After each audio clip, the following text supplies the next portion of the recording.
I'm sure the two accounts we have heard in the Gospel today are quite familiar to us. And maybe we are more familiar with the accounts of these healings from the Gospel of Mark, which has more intricate details and is more dramatic.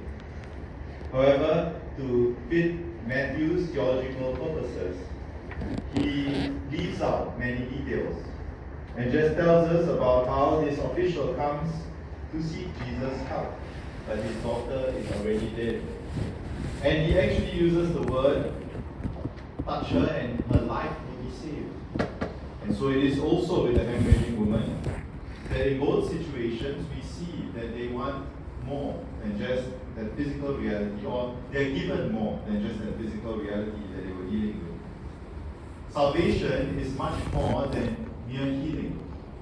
Salvation begins to deal with our eternity, whilst healing is often temporal. And so it is in many of our lives. Many of us might look for healing because we live in the temporal situations of our lives. And this becomes even more dramatic when we have been diagnosed with something serious. But healing is not always also biological. We might also be in our wounded relationships, family ties, friendships. We look for the Lord to actually restore much of these things in our lives.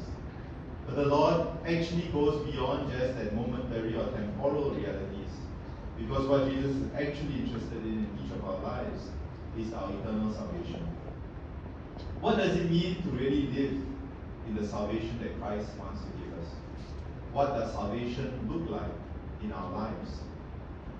Last week during our priest retreat, we had this 84-year-old Cistercian monk who was our retreat master.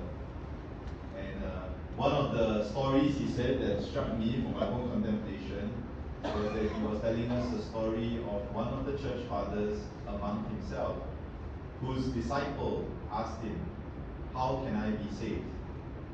And the wise old monk replied to his disciple, "Find your heart and you will find your salvation."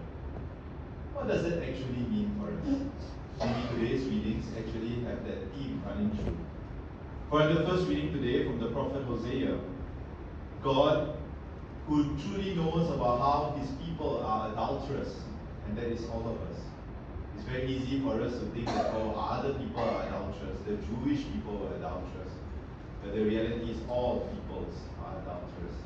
All of us have hearts that stray and hearts that go after many things. In our first reading today, we hear in the prophet Isaiah the Lord saying to Israel, but to actually to each one of us, "I'm going to lure her and lead her out into the wilderness and speak to her heart." Often when God leads us into the wilderness, whether it be in the death of his daughter for the official, or for the hemorrhaging woman who lived in the shame of hemorrhaging and the inconvenience and pain of such an illness, those were their wilderness. But all of us also have our wilderness in our lives. All the areas in our lives where we know we are stripped of our self-reliance, where we are stripped from the sort of impressions we try to make for the world.